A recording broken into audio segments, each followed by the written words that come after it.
Hello students, now we will go to start the next lecture of chapter first basic concepts of chemistry. ठीक है, तो last lecture में हमने पढ़ा हुआ था properties of matter. Properties of matter में लास्ट में थोड़ा सा वीडियो शॉर्ट हो गया था. ठीक है, उसको एक बार फिर से थोड़ा सा देख लेते हैं. हमने पढ़ा था जो प्रॉपर्टीज़ होती हैं मैक्रोस्कोपिक और microscopic, physical property, chemical property, दो प्रॉपर्टी मैटर की हम लोगों ने ये पढ़ी हुई थी. फिर नेक्स्ट जो था मैक्रोस्कोपिक एंड माइक्रोस्कोपिक. ठीक है, मैक्रोस्कोपिक एंड माइक्रोस्कोपिक प्रॉपर्टीज़. ठीक है, दो प्रॉपर्टीज़ हमने ये देखी हुई थी. ठीक है, मैक्रोस्कोपिक प्रॉपर्टीज़ फिर फर्दर हमने दो पार्ट में से क्लासिफाई किया था. ठीक है, एक हमने कहा था इंटेंसिव प्रॉपर्टीज़ और दूसरा क्या था एक्सटेंसिव. तो इसको हम एक्सप्लेन कर रहे थे. ठीक है, तो इंटेंसिव प्रॉपर्टी कौन सी प्रॉपर्टी हो गई? The properties which do not depend upon amount of matter is being considered. कितना हमने कंसिडरेशन में अमाउंट लिया है इससे मतलब नहीं होता. ठीक है, तो उसे हम क्या कहते हैं इंटेंसिव प्रॉपर्टी. कितना अमाउंट लिया है अमाउंट से मतलब नहीं है. ठीक है, ऐसी प्रॉपर्टी जैसे बॉइलिंग पॉइंट हो गया. ठीक है, बॉइलिंग पॉइंट. अब एक गिलास पानी लें या एक बाल्टी पानी लें. ठीक है, बॉइलिंग पॉइंट कितना होगा 100 डिग्री सेल्सियस. उसमें तो कोई चीज़ नहीं आएगा, तो बॉइलिंग पॉइंट पे कोई फर्क नहीं पड़ेगा चाहे आप जितना अमाउंट लेके कंसीडर कर रहे हो. ठीक है, इसी तरह से डेंसिटी, रिफ्रैक्टिव इंडेक्स, तो ये सब प्रॉपर्टीज़ क्या हो गई. मेल्टिंग पॉइंट क्या हो गया, ये इंटेंसिव प्रॉपर्टी जो अमाउंट पे डिपेंड नहीं करेगा. क्लियर हो रही बात. ठीक है, सेकेंड हमारा है एक्सटेंसिव प्रॉपर्टी. ठीक है, एक्सटेंसिव प्रॉपर्टी यानी those properties which are depends on amount of matter which is being considered. ठीक है, कितना अमाउंट हमने लिया है इस पर डिपेंड करेगा. ठीक है, तो ऐसी प्रॉपर्टी जो अमाउंट पे डिपेंड करे. तो बेटा कौन कौन सी चीज़ें हो गई इसमें, क्या क्या हो गया जो डिपेंड करेगा.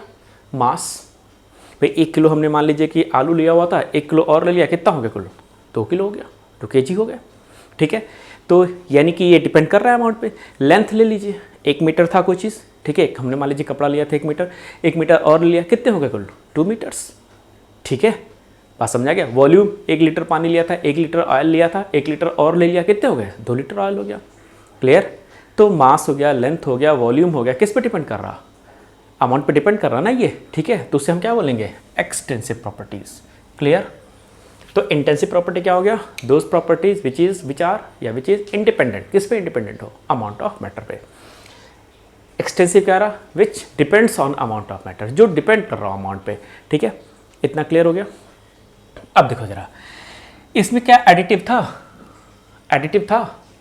एक गिलास पानी लिया तो बॉइलिंग पॉइंट 100 डिग्री सेल्सियस. एक बाल्टी पानी लिया तो कुछ और हो गया नहीं ना, 100 रह गया, तो कोई एडिटिव प्रॉपर्टी नहीं है. लेकिन यहाँ पे था 1 किलो लिए थे, 1 किलो और ले लिए, कितने हो गए कुल 2 किलो हो गए ना. ठीक है, तो ये क्या हो गया एडिटिव. तो इंटेंसिव प्रॉपर्टी पे डिपेंड नहीं करेगा, नॉन एडिटिव होगा. एक्सटेंसिव प्रॉपर्टी अमाउंट पे डिपेंड करेगा और एडिटिव होगा.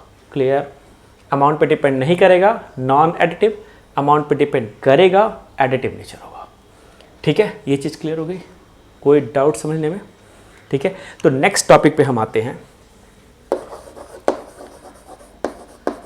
Measurement of matter. हम मैटर के मेजरमेंट की बात कर रहे हैं. ठीक है, मैटर के मेजरमेंट की बात कर रहे हैं. तो बेटा मेजरमेंट का काफ़ी पुराना हिस्ट्री है, हम लोग अभी उतनी डेप्थ में जाने की ज़रूरत नहीं है. बस एक ऐसे समझते हैं कि आखिर मैटर का जो भी कोई मैटर रहा हो जिसमें मास और स्पेस लेता रहा हो, उसको मेजरमेंट की तो ज़रूरत पड़ी ही होगी. मान लीजिए कि अगर हम किसी भी स्टोन एज की बात करें, किसी भी एज की बात करें, तो उस समय भी तो लेन देन होता रहा होगा, सामान के लेन देन तो होते रहे होंगे. मान लो कुछ लोग कुछ अपना टीम बना के केव में गुफाओं में रह रहे थे, कुछ लोग अपने टीम के साथ मान लीजिए कि पेड़ों पे रह रहे थे, कहीं और रह रहे थे. मान लीजिए कभी बाढ़ आई होगी तो केव में गुफाओं में पानी भर गया होगा, तो वो लोग बाहर निकले होंगे, हेल्प किससे लिए होंगे पेड़ों वालों से. तो लेन देन तो शुरू से चला होगा. ठीक है, तो लेन देन में ये भी तो हो सकता है कि मान लीजिए हमने किसी से मांगा कि भाई कोई आदिवासी कबीला था, उसने दूसरे से मांगा तो उन्होंने बहुत अच्छा कोई बढ़िया मान लो चिकन परोस दिया कि भाई ठीक है आपको हम मुर्गे सप्लाई कर दे रहे हैं. अब जब उनके यहाँ ज़रूरत पड़ी, इनसे कहा तो ये कुछ उसके बदले आलू सप्लाई कर दे रहे हैं. तो ये दोनों इक्वल नहीं हुए ना. ये तो दिखा होगा ना कि ये तो इक्वलेंट नहीं है. बात समझ में आ गया, ये तो इक्वलेंट नहीं है. हम इनको पनीर खिला रहे हैं, ये हमको आलू खिला रहे हैं. ठीक है, ये तो इक्वलेंट तो नहीं रहा होगा. ठीक है, तो क्या आ गया फिर यहाँ पे, तब एक स्टैंडर्ड की ज़रूरत पड़ी, तब एक ऐसी ज़रूरत पड़ी कि नहीं एक सिस्टम होना चाहिए, इक्वलेंसी तो लानी पड़ेगी हमको, ठीक है। तो वहाँ से धीरे धीरे डेवलपमेंट हुआ होगा, ठीक है, वहाँ से मेजर का डेवलपमेंट हुआ होगा। तो उससे जब तक हम लोग के पास नॉलेज आया, ठीक है, हम की बात कर रहे हैं वहाँ से हम स्टार्ट कर रहे हैं, ठीक है। तो सबसे पहले जो मेजरमेंट की शुरुआत हुई तो पूरे वर्ल्ड में दो तरीके की सिस्टम डेवलप की गई, पूरे वर्ल्ड में दो तरीके की सिस्टम डेवलप की गई। एक को हम कहते थे मैट्रिक सिस्टम मेजरमेंट का, ठीक है, और दूसरा क्या सिस्टम होता था, दूसरा होता था इंग्लिश सिस्टम, ठीक है। एक हो गया मैट्रिक सिस्टम और दूसरा क्या हो गया, इंग्लिश सिस्टम, ठीक है, मैट्रिक सिस्टम और इंग्लिश सिस्टम। तो बेटा इंडिया में क्या चलता रहा होगा, अब ये कब की बातें आ रही है, मैट्रिक सिस्टम कब आया था, तो बेटा मैट्रिक सिस्टम कब आया था, 1871, सोचो जरा, बहुत पुरानी बात है, बहुत पुरानी, हम पैदा नहीं हुए थे, आप लोग बहुत छोटे छोटे रहे होंगे उस टाइम, ठीक है, बहुत पुरानी बात है 1871, समझ में आ गया, बहुत कितनी पुरानी बात है। उस टाइम मैट्रिक सिस्टम डेवलप किया गया, एग्जिस्टेंस में आया, ठीक, कब आया, 1871 में। अब इंडिया में क्या चलता रहा होगा, तो जो वर्ड थे, वर्ड के कुछ कंट्रीज में मैट्रिक सिस्टम चला करता था और कुछ कंट्रीज में इंग्लिश सिस्टम चला करता था, दोनों अलग अलग चलते रहे होंगे, बात समझ में आ रहा, दोनों अलग अलग चलते रहे होंगे। बाद में अब हमारे यहाँ क्या चलता रहा होगा भाई, तो हम तो याद है कि बहुत अंग्रेज़ों के गुलाम रहे हैं काफ़ी पहले, तो जब हम गुलाम थे तो हम क्या चलता था, हमारे यहाँ इंग्लिश सिस्टम चला करता था। लेकिन जैसे ही हमारी आज़ादी आई, ठीक है, हम आज़ाद हुए, ठीक है, तो हमने क्या कर लिया, हमने मैट्रिक सिस्टम को फॉलो कर लिया। क्या कर लिया हमने, मैट्रिक सिस्टम को फॉलो कर लिया। मैट्रिक सिस्टम क्या होता है बेटा, तो जो 10 के पावर में हम लोग लिखते हैं ना, 10 के पावर में लिखते हैं, डेसिमल लगाते हैं, 10 के पावर में लिखते हैं, ठीक है, उसे यानी डेसिमल सिस्टम में जो लिखा जाता था वही होता क्या, मैट्रिक सिस्टम, ठीक है। जैसे मान लीजिए 1000 लिखा है तो 1 × 10 पावर 3, ठीक है, इसे हम कहते थे मैट्रिक सिस्टम, यानी डेसिमल में लगा के जो जाना था उसे हम मैट्रिक सिस्टम कहा करते थे, ठीक है। 1871 में ये लॉन्च किया गया था। कहाँ लॉन्च किया गया था, फ्रांस में लॉन्च किया गया था, ठीक है, फ्रांस, ठीक है, फ्रांस। याद रखिएगा इस तरह के यूनिट्स को लेके, ठीक है, स्टैंडर्ड को लेके फ्रांस बहुत आगे रहा है, ठीक है। इनके हेड ऑफिस जो होते थे ये सारा कुछ यहीं बनाए जाए हैं, ठीक है, अभी भी देखेंगे आगे, अभी इतना समझ में आ गया, ठीक है। तो ये दो तरह के सिस्टम हो गए। हम लोग जब फ्रीडम आई, हमारी आज़ाद हुए, ठीक है, 47 में आज़ाद हुए थे, ठीक है, बात समझ आ गया। उसके बाद हमने क्या किया था, मैट्रिक सिस्टम को अपने यहाँ लागू कर दिया, ठीक। लेकिन उसके भी मैट्रिक सिस्टम बहुत ठीक से चल भी नहीं पाया था, बहुत ठीक से भी चला भी नहीं था। अच्छा, इसको लॉन्च किसने किया था, तो फ्रेंच एकेडमी ऑफ साइंस, इसने लॉन्च किया था। ये लॉन्च किस में होता, फ्रेंच एकेडमी ऑफ साइंस। तो फ्रेंच एकेडमी ऑफ साइंस जो था, ठीक है, उसने लॉन्च किया था मैट्रिक सिस्टम को। यहाँ पे कहाँ पे, फ्रांस में लॉन्च हुआ था, ठीक है। इसके बाद क्या रहा, ये इंडिया में भी आ गया, कब, जब हम लोग इनसे आज़ादी पा गए अंग्रेज़ों से, ठीक है। उसके बाद फिर क्या रहा आगे, 1960 में, ठीक है, 1960 में एसआई सिस्टम आ गया। 1960 में क्या आया, SI system of unit, SI आ गया हमारे यहाँ, ठीक है। तो 1960 में एसआई सिस्टम ऑफ यूनिट आ गया। ये कब आया, 11th जनरल कॉन्फ्रेंस हो रहा था वेट एंड मेजर का, 11वां कॉन्फ्रेंस हो रहा था। इससे पहले 10 कॉन्फ्रेंस हो चुके थे। तो जो 11th कॉन्फ्रेंस हो रहा था, जनरल कॉन्फ्रेंस किसका, वेट एंड मेजर, तो वेट और मेजर पे 11 कॉन्फ्रेंस हो रहा था। ये कहाँ हो रहा था, ये कॉन्फ्रेंस फ्रांस में ही हो रहा था। ये कॉन्फ्रेंस फ्रांस के कैपिटल पेरिस में हो रहा था, ठीक है। और उसी ड्यूरेशन में 1960 में जब ये कॉन्फ्रेंस हुआ, उसी में एसआई सिस्टम को लॉन्च कर दिया गया, ठीक है। एसआई सिस्टम को लॉन्च कर दिया गया बेटा, बात समझ आ गया। अब जनरली हम लोग क्या बोल देते हैं, एसआई का मतलब क्या हुआ, इंटरनेशनल सिस्टम ऑफ यूनिट, कोई दिक्कत। लेकिन अब कहाँ पे हुआ था ये, फ्रांस में। तो फ्रांस में होगा तो इंग्लिश में तो लॉन्च करेंगे नहीं, कैसे लॉन्च किया था, फ्रेंच में। फ्रेंच में क्या होता है बेटा, एसआई सिस्टम का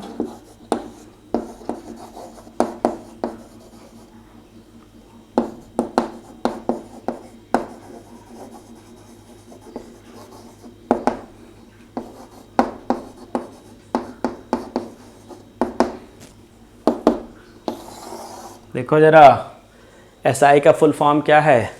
ले सिस्टम इंटरनेशनली डे यूनिट्स। तो ले सिस्टम डे यूनिट, समझ में आया? ले सिस्टम कौन सा? इंटरनेशनल वाला, डे यूनिट, कोई डाउट? ले सिस्टम इंटरनेशनली डे यूनिट्स, ठीक है। ये फ्रेंच में लिखा गया है भाई, इंटरनेशनल सिस्टम ऑफ यूनिट, ठीक है। कोई दिक्कत? क्या ध्यान रखना है हमको बेटा? ये क्या आया था? 11th कॉन्फ्रेंस हुआ था, याद रखना है हमको, ठीक है। 11th जनरल कॉन्फ्रेंस था,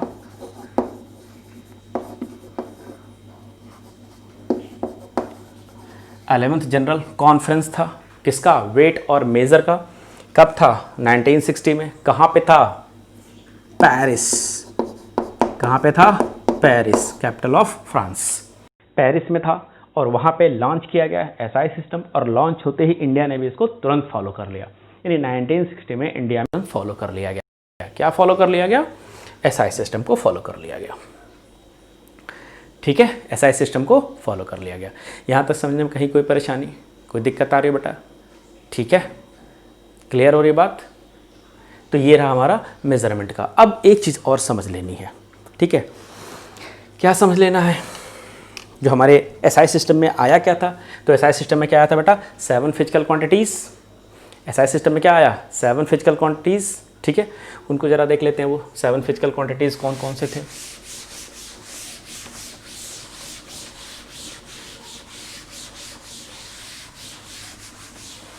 7 फिजिकल क्वांटिटीज़ कौन कौन से थे? हालांकि आपको वो लर्न भी होगा जहाँ तक हमको उम्मीद है, क्योंकि बहुत कोई टफ चीज़ नहीं है, वो सिंपल था, ठीक है। पहले भी हम लोग उसको लर्न किए रहते हैं। तो कौन कौन सा था? सबसे पहले क्या हो गया बेटा? लेंथ, ठीक है। लेंथ को रिप्रेजेंट किससे करते हैं बेटा? एल से रिप्रेजेंट किया। इसका सिंबल क्या है? एल। यूनिट क्या होती है लेंथ की? मीटर। मीटर किससे रिप्रेजेंट कर रहे थे? एम से, ठीक है। मीटर किससे रिप्रेजेंट किया हमने? एम से, ठीक है। इतना समझ में आ गया? अब देखो जरा, सेकंड क्या था? मास, ठीक है। मास के लिए क्या लिखते हैं हम यहाँ पे? मास के लिए W, वेट लिखते हैं, मास या एम सीधे कह लो, यहाँ पे एम लिखते हैं, ठीक है। और इसके लिए यूनिट क्या दी गई? KG, kilogram. तो यहाँ केजी सीधे हम लिखेंगे, ठीक है। केजी था। इसके बाद से क्या आया? लेंथ, मास। फिर क्या था हमारे पास? टाइम। टाइम के लिए क्या हो गया? Small T. यूनिट क्या होती है बेटा? सेकेंड, एस से रिप्रेजेंट कर रहे हैं हम, ठीक है। फिर क्या था? टेम्परेचर। टेम्परेचर को कैपिटल टी से रिप्रेजेंट करते हैं। इसकी यूनिट क्या हो गई? केल्विन, ठीक है। केल्विन, के, को डाउट, ठीक है। फिर क्या था? ल्यूमिनस इंटेंसिटी, क्या लिखते हैं इसको? IV, luminous intensity. ये यूनिट क्या होती है बेटा? कैंडेला। कैंडेला के लिए यूनिट क्या लगा है? CD, कैंडेला, ठीक है। ल्यूमिनस इंटेंसिटी यूनिट क्या होगी इसकी? कैंडेला, ठीक है। इसके बाद कौन सा हो गया? Electric current. याद रखिएगा बेटा, करंट मत लिखिएगा, केवल करंट कोई मतलब नहीं है उसका, ठीक है। आई से रिप्रेजेंट करते हैं इसको, केवल करंट का मतलब नहीं है। क्यों? क्योंकि विंड करंट भी होता है, वाटर करंट भी होता है, करंट तो बहुत सारे होते हैं, ठीक है। लेकिन यहाँ पे क्या रखा गया था? इलेक्ट्रिक करंट, ठीक है। और इलेक्ट्रिक करंट का क्या होता है बेटा? एम्पियर, ठीक है। ए से रिप्रेजेंट किया इसको, एम्पियर, ठीक है। और लास्ट में क्या हो गया? अमाउंट ऑफ सब्सटेंस, ठीक है। अमाउंट ऑफ सब्सटेंस, एन से रिप्रेजेंट करते हैं इसको, ठीक है। और यूनिट क्या रखी गई इसकी? मोल। शॉर्टकट में क्या लिखते हैं? MOL। यूनिट तो इस लिखते हैं, ई नहीं लगाते बेटा मोल में, ठीक है। तो ये क्या रहा? 7 फिजिकल क्वांटिटीज़, ठीक है। SI ने जो 1960 में लॉन्च किए थे 7 फिजिकल क्वांटिटीज़। अब 2-3 बातें समझनी है इसमें। फर्स्ट ऑफ ऑल क्या समझना है? फर्स्ट ऑफ ऑल ये समझना है कि क्या इसमें कहीं वॉल्यूम मेंशन है? बेटा पहला पॉइंट ध्यान देना हमको, क्या इसमें कहीं वॉल्यूम मेंशन है? वॉल्यूम मेंशन है?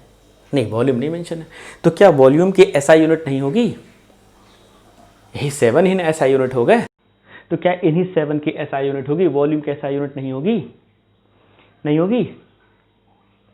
बिल्कुल होगी। तो वॉल्यूम के लिए एसआई यूनिट क्या लगाते हैं हम? वॉल्यूम के लिए एसआई यूनिट क्या लगाते हैं? तो बेटा वॉल्यूम को लेंथ में ही लिखते हैं। किस में रिप्रेजेंट करते हैं वॉल्यूम को? लेंथ में रिप्रेजेंट करते हैं। ठीक है, वॉल्यूम को भी किस में रिप्रेजेंट करने लगे? लेंथ में रिप्रेजेंट करने लगे। कैसे? अब दो चीज़ें आपको याद रखनी है, दो चीज़ें याद रखनी है बेटा। अगर सपोज करिए 1 डेसीमीटर लेंथ, 1 डेसीमीटर ब्रेथ और 1 डेसीमीटर हाइट का कोई बॉक्स ले लिया, ठीक है, तो 1 डेसीमीटर हाइट हो गई, लेंथ कितनी? 1 डेसीमीटर और ब्रेथ कितनी? 1 डेसीमीटर। तो अगर 1 डेसीमीटर का हमने कोई बॉक्स ले लिया, ठीक है, तो उसमें कितना आएगा वॉल्यूम? 1 लीटर पानी हटेगा। इसका मतलब ये हो गया कि 1 decimeter cube, 1 decimeter cube equals to कितना होता है बेटा? 1 लीटर। ये हमको ध्यान रखना है। अगर हमने कोई 1 डेसीमीटर का बॉक्स ले लिया, 1 डेसीमीटर लंबा, चौड़ा और ऊंचा बॉक्स ले लिया, LBH जिसका 1 डेसीमीटर का हो, तो उसमें कितना हटेगा वॉल्यूम? कितना पानी हटेगा? 1 लीटर हटेगा। ठीक है, तो 1 litre equals to 1 decimeter cube. Clear हो रही बात? कोई परेशानी यहाँ तक समझने में? ठीक है, आगे देखते हैं जरा। दूसरी चीज़ क्या बात आ रही है? सेकंड में क्या बात आ रही है? तो 1 डेसीमीटर क्यूब इक्वल्स टू क्या हो गया? 1 लीटर।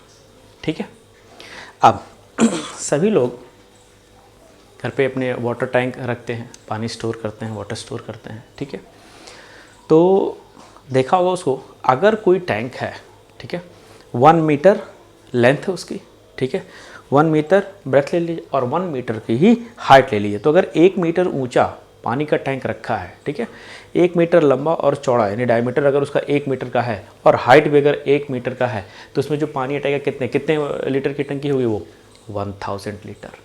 तो 1000 लीटर की अगर टंकी है तो वो 1 मीटर चौड़ी, 1 मीटर लंबी और 1 मीटर ऊंची होगी। अगर बाई चांस वो थोड़ा सा पतला देखेंगे, थोड़ा सा पतला रहता है तो हाइट ज़्यादा हो जाती है। इसका मतलब ये हो गया कि अगर सपोज करिए 1 मीटर क्यूब है, ठीक है, तो वाटर कितना हटेगा? 1000 लीटर। ये दो चीज़ हमने याद रखनी है। किसके रिगार्डिंग? वॉल्यूम के। तो वॉल्यूम का जो एसआई यूनिट होता है वो कितना होता है? Metre cube. ठीक है, वॉल्यूम का जो एसआई यूनिट हो गया क्या हो गया? Metre cube. लेंथ में उसको मेजर करते हैं। ठीक है, तो 1 डेसीमीटर क्यूब, 1 डेसीमीटर का अगर बॉक्स ले लिया जिसका LBH तीनों 1 डेसीमीटर का है, तो उसमें कितना पानी हटेगा? 1 लीटर। और अगर कोई टैंक है हमारे पास 1 मीटर का, उसका LBH है, ठीक है, तो उसमें कितना पानी हटेगा? 1000 लीटर। ये दोनों कन्वर्जन्स क्लियर होने चाहिए। ठीक है, इतने से ज़्यादा आपको ज़रूरत नहीं पड़ेगी एकेडमिक्स में, तो ठीक है। ठीक है, सेकंड पॉइंट जरा देखते हैं। सेकंड क्या चीज़ हमको देखना है बेटा? सेकंड हमको लेके मास को देखना है। ठीक है, सेकंड हमारा हो गया मास। मास के रिगार्डिंग कुछ चीज़ें हमको समझनी है। ठीक है, मास के रिगार्डिंग क्या समझनी है? पहली चीज़ ये समझिए, जितने भी आपको दिख रहे हैं यहाँ पे स्टैंडर्ड्स, जो यूनिट दिख रही है, इनके प्रोटोटाइप्स कहाँ रखे गए हैं? फ्रांस में। कहाँ रखे गए हैं? फ्रांस में, पेरिस में इसके प्रोटोटाइप्स हैं। ठीक है, अब देखो के लिए मास की स्टैंडर्ड यूनिट तो क्लियर ही है, केजी होती है। ठीक है, जो केजी का बाट होता है, 1 किलोग्राम का जो बाट होता है, देखो सब्जी लेने आते हैं और कुछ लेने आते हैं तो 1 किलोग्राम का बाट होता है। बेटा वो किस चीज़ का बना होता है? वो बाट किस चीज़ का बना होता है? किस चीज़ का बना होता है? ध्यान दें कभी, क्या वो आयरन का होता है? तो बेटा आयरन का कभी नहीं हो सकता। ठीक है, वो ऐसी चीज़ों का बना है। देखें भाई, सब्जी वाले क्या है, उसे पानी मारते रहते हैं, छींटा मारते रहते हैं, बार बार भीगता रहता है, धूप मिल रही है फिर भीग रहा है। तो अगर वो आयरन या ऐसा कोई नॉर्मल मेटल होता तो क्या हो जाएगा? उसका कोरोजन हो जाएगा ना, कोरोजन हो जाएगा। कोरोजन हो जाएगा तो वेट में तो चेंजिंग आ जाएगी, वेट में चेंजिंग आ जाएगी। ठीक है, तो किस चीज़ का बनाते हैं? तो बना किस चीज़ का? Platinum iridium alloy. तो प्लैटिनम इरिडियम एलॉय का बनाया जाता है। ठीक है, ध्यान रखेंगे। क्यों इसका बनाते हैं? क्योंकि बहुत ही नॉन रिएक्टिव है, इन्हें रिएक्शन नहीं करना चाहता। जब रिएक्शन नहीं करना चाहेगा तो क्या होगा? इसका कोरोजन लीस्ट होता है, नहीं होता इसका कोरोजन। जब कोरोजन नहीं होगा तो एक लंबे समय तक स्टैंडर्ड मेंटेन रहेगा, उसको बार बार चेक नहीं करना पड़ेगा, बार बार शिफ्ट नहीं करना पड़ेगा। बात समझ आ गया? ठीक है, कोई डाउट? नेक्स्ट हमारा है टेम्परेचर। टेम्परेचर क्या होता है? डिग्री ऑफ हॉटनेस या कोल्डनेस को बताता है। ठीक है, थर्ड पॉइंट हमारा क्या हो गया? टेम्परेचर। टेम्परेचर बेटा, टेम्परेचर क्या बताएगा? Degree of hotness and coldness इसको बताएगा। डिग्री ऑफ हॉटनेस और कोल्डनेस को बताता है। ध्यान रखना, एक बात बहुत इंटरेस्टिंग बता रहे हैं यहाँ से, कोई मतलब थोड़ा सा अच्छा मोटिवेशनल बात है ये। केल्विन कैल्विन कौन थे? लॉर्ड कैल्विन, बहुत अच्छे साइंटिस्ट थे, बड़े फेमस साइंटिस्ट थे, ठीक है।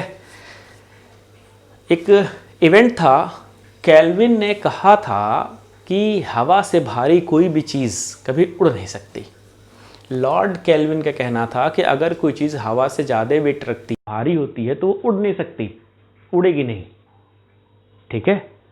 इतने बड़े साइंटिस्ट ने ये बात कही। उस समय कहते नहीं है सुपर हीरो थे, साइंटिस्ट में सबसे टॉप मोस्ट पे चल रहे थे, इन्होंने स्टेटमेंट दिया। तो क्या किसी की हिम्मत हुई होगी उसके बाद ये सोचा जाए कि नहीं नहीं उड़ा सकते हैं ऐसा? और जानते हैं 10 साल के अंदर अंदर राइट ब्रदर्स ने, जो कि एक बिजनेसमैन थे, साइंटिस्ट नहीं थे, बिजनेसमैन थे, उन्होंने क्या कर लिया? हवाई जहाज़ की डिस्कवरी की। बात समझ में आ गया? तो नथिंग इज इम्पॉसिबल, एक वर्ड अब्दुल कलाम जी ने कहा था, नथिंग इज इम्पॉसिबल, कुछ भी असंभव नहीं है। इतना बड़ा साइंटिस्ट बोल रहा है कि नहीं हो सकता, और बिजनेसमैन ने, 2 बिजनेसमैन जिनको हम लोग साइंटिस्ट समझ लेते हैं, उन्होंने क्या कर लिया?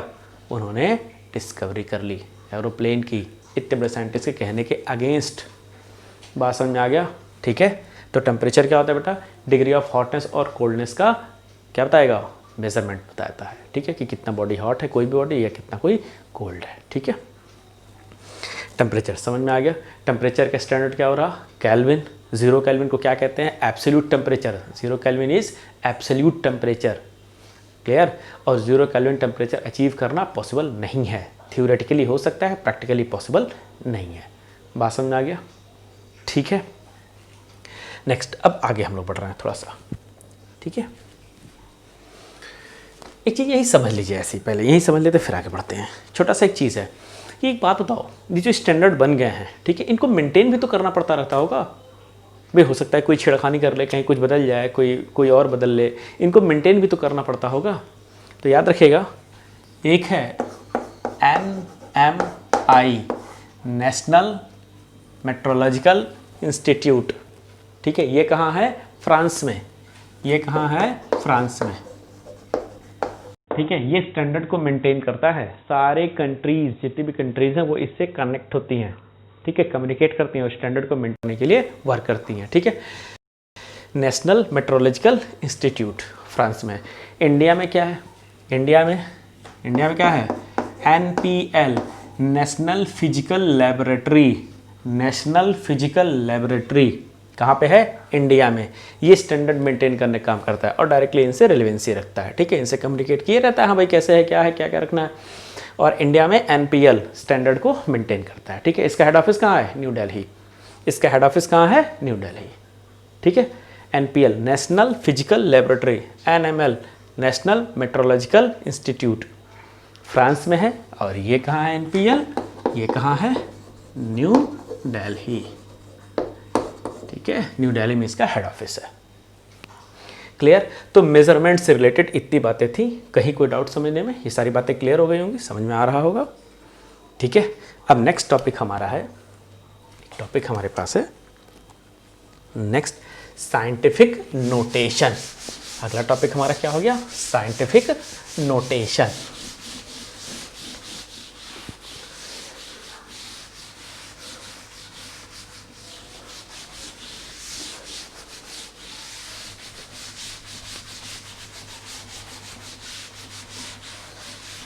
साइंटिफिक नोटेशन, ठीक है। ये क्या होता है बेटा?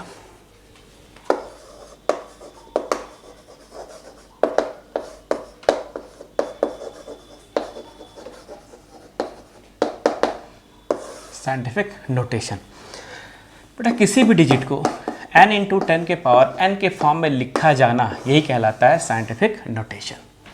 n × 10 के पावर n के टर्म्स में लिखा जाना क्या कहलाएगा? साइंटिफिक नोटेशन, ठीक है। ये क्या होता है बेटा? ये होता है नॉन ज़ीरो डिजिट, ठीक है। और इसीलिए इसको हम कहते हैं, क्या कहते हैं इसको कहते हैं डिजिट टर्म। क्या कहते हैं इसको? डिजिट टर्म इसको कहते हैं। ये n क्या कहेंगे इसको? डिजिट टर्म कहते हैं। ये नॉन ज़ीरो डिजिट होती है। जैसे सपोज करिए कि 1000 है, ठीक है। 1000 को हम कैसे लिख सकते हैं? ये हमारा एग्जांपल हो गया। 1000 को हम कैसे लिख सकते हैं? तो हम क्या लिख सकते हैं? 1 × 10 के पावर 3, क्लियर। तो ये क्या हो गया? Capital N। क्या होगा? ये डिजिट टर्म कहते हैं इसको, ये नॉन ज़ीरो होगा। बात समझ में आ गया? कैसा होगा ये? नॉन ज़ीरो होगा। ठीक है, कोई डाउट? और यहाँ ये n क्या है? इसे कहते हैं एक्सपोनेंट। ठीक है, इसे क्या कहते हैं? एक्सपोनेंट। बात समझ में आ गया? इसे क्या बोलेंगे हम? एक्सपोनेंट। ये क्या हो गया? Digit term. क्लियर? तो किसी भी डिजिट को, किसी भी डिजिट से या कोई भी, मान लीजिए हमारे पास कोई फिगर दिया हुआ है, ठीक है, उसको हम अगर साइंटिफिक नोटेशन में लिख रहे हैं तो ऐसे लिखेंगे। सपोज करिए 28000 मान लो ऐसे लिखा है, तो क्या लिखते हैं इसको हम? 2.8 इंटू 10 के पावर 4 ऐसे लिख दिया इसको हमने। ठीक है, इसको कैसे लिख? 28000 अगर है तो हमने क्या लिख दिया इसको? 2.8 10 पावर 4। तो डेसिमल में तो हो सकता है पर ज़ीरो नहीं होता, पर ज़ीरो नहीं होता, नॉन ज़ीरो। और एक चीज़ और जान लीजिए, ये जो डेसिमल के पहले होगा ना, ये कितना होगा? या ऐसे समझ लो, n की वैल्यू कितनी होगी? कितनी होगी? 1 से लेके 9 तक। कितनी होगी? 1 से लेके 9 तक।